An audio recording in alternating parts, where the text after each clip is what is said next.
नमस्कार, मैं हूं देवनाथ पांडे और आप देख रहे हैं दिल्ली डायरी। दिल्ली के पूर्व मुख्यमंत्री अरविंद केजरीवाल के इस्तीफे के बाद अब 2 दिन बाद यानी 21 सितंबर 2024 को दिल्ली की भावी मुख्यमंत्री आतिशी मरलेना मुख्यमंत्री पद और गोपनीयता की शपथ लेंगी। और साफ तौर से देखा जा रहा है, अभी तक ये बातें सामने आ रही थी कि आतिशी जैन सिर्फ दिल्ली के मुख्यमंत्री पद की शपथ लेंगी, लेकिन अब आज चौंकाने वाली जानकारी आई और कहा गया कि उनके साथ 5 और नए मंत्री भी दिल्ली सरकार के शपथ लेंगे 21 सितंबर को ही। जिन मंत्रियों के नाम अब जारी किए गए हैं उनमें ऐसे कई चेहरे हैं जिसमें अरविंद केजरीवाल के इस कार्यकाल में या उनकी कैबिनेट में भी वो शामिल थे, आतिशी की कैबिनेट में भी वो शामिल रहेंगे। लेकिन एक नाम और देखने को मिल रहा है जो अरविंद केजरीवाल की कैबिनेट में शामिल नहीं था। यानी 5 नामों की अगर हम बात करें तो कैलाश गहलोत, गोपाल राय, सौरभ भारद्वाज, इमरान हुसैन और जो 5वां नाम है उनका नाम है मुकेश अहलावत। मुकेश अहलावत को इसलिए इस कैबिनेट में शामिल किया जा रहा है क्योंकि 2025 का विधानसभा चुनाव नज़दीक है और 2025 के विधानसभा चुनाव में दलित वोटरों को साधने की रणनीति आम आदमी पार्टी की से देखी जा रही है। क्योंकि जिस दिन अरविंद केजरीवाल ने इस्तीफा दिया था उस दिन सिर्फ यही बातें सामने आई थी विधायक दल की बैठक में कि अरविंद केजरीवाल के इस्तीफे के बाद जब तक दिल्ली में चुनाव नहीं होता है तब तक दिल्ली की गद्दी पर आतिशी मरलेना बैठेंगी, यानी कि आतिशी मरलेना ही मुख्यमंत्री होंगी।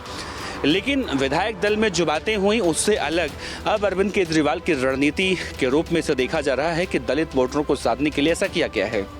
दूसरा ये भी देखा जा रहा है कि आतिशी के पास अरविंद केजरीवाल की कैबिनेट में 13 ऐसे प्रभार थे जो अलग अलग थे, उनका भी बंटवारा अब किया जा सकता है क्योंकि आतिशी पूरी जिम्मेदारी के साथ काम करना चाहती हैं, पूरी आज़ादी के साथ काम करना चाहती हैं।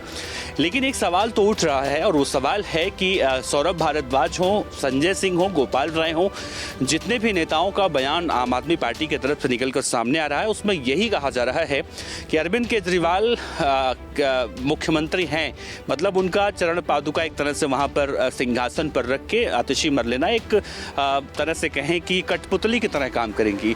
और यही वो बातें हैं जिसको लेकर बीजेपी और कांग्रेस दोनों आम आदमी पार्टी पर हमलावर हैं।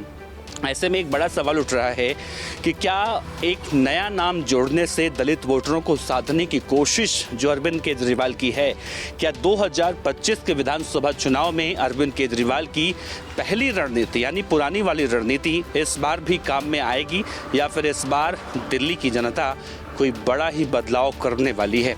खैर, देखना अहम होगा कि इस बार आतिशी मरलेना के शपथ कार्यक्रम के बाद क्या कुछ होता है। दिल्ली मनी लॉन्ड्रिंग केस के मामले में आज दिल्ली के पूर्व स्वास्थ्य मंत्री और दिल्ली के पूर्व जेल मंत्री सत्येंद्र जैन की जमानत याचिका पर दिल्ली के ही राउज एवेन्यू कोर्ट में सुनवाई चल रही थी, जिसे राउज एवेन्यू कोर्ट ने एक तरह से कहीं खारिज कर दिया। और इस पूरे मामले में प्रवर्तन निदेशालय को कोर्ट ने आदेश दिया है कि इस पूरे मामले की जो स्टेटस रिपोर्ट है वो 25 सितंबर तक राउज एवेन्यू कोर्ट में जमा करे। तो साफ तौर से अब प्रवर्तन निदेशालय यानी ईडी को 25 सितंबर से पहले एक बार सत्येंद्र जैन के मनी लॉन्ड्रिंग के केस की फाइल अब कोर्ट में सबमिट करनी होगी और 25 सितंबर को एक बार फिर से जब सुनवाई होगी तो देखना बड़ा अहम होगा कि सत्येंद्र जैन को मनी लॉन्ड्रिंग के केस में जमानत मिलती है या फिर नहीं।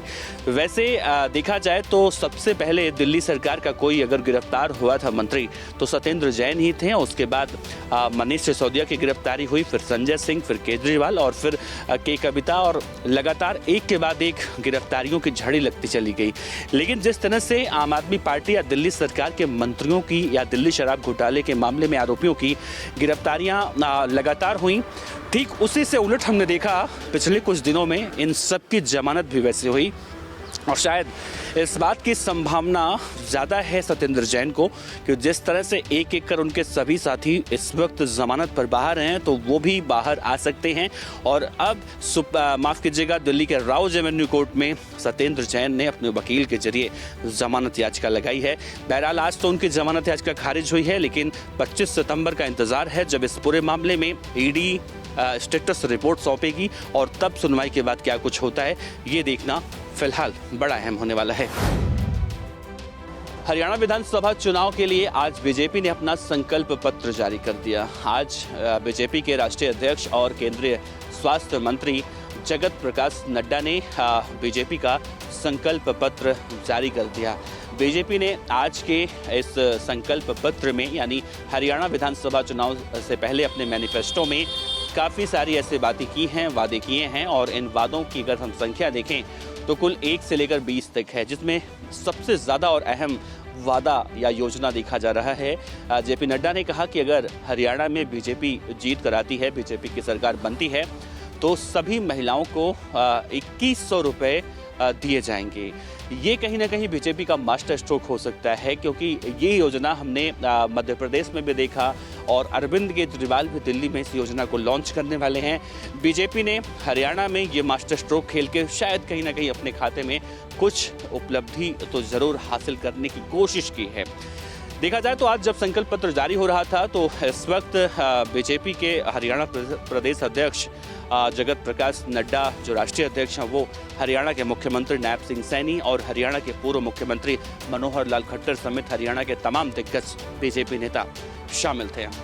हालांकि जो संकल्प पत्र आज जारी हुआ है वो संकल्प पत्र एक दिन पहले जारी होना था और इसे जगत प्रकाश नड्डा नहीं बल्कि केंद्रीय गृह मंत्री अमित शाह जारी करने वाले थे, लेकिन किन्हीं कारणों की वजह से देर रात ये सूचना निकलकर सामने आई थी कि जगत प्रकाश नड्डा इस संकल्प पत्र को कल यानी आज जारी करेंगे।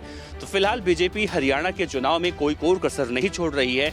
एक से बढ़कर एक वादे संकल्प पत्र में किए गए हैं।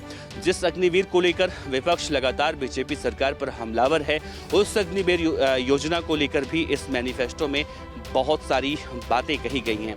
ऐसे में एक बात कहीं ना कहीं देखने को मिल रही है, बीजेपी जो पिछले 10 सालों से हरियाणा की राजनीति में सक्रिय है और मनोहर लाल खट्टर ने अभी हाल ही में उन्होंने मुख्यमंत्री पद त्यागा था, लेकिन 10 सालों का कार्यकाल बीजेपी का रहा है और इन 10 सालों के बाद बीजेपी जीत की हैट्रिक तो लगाने की कोशिश कर ही रही है।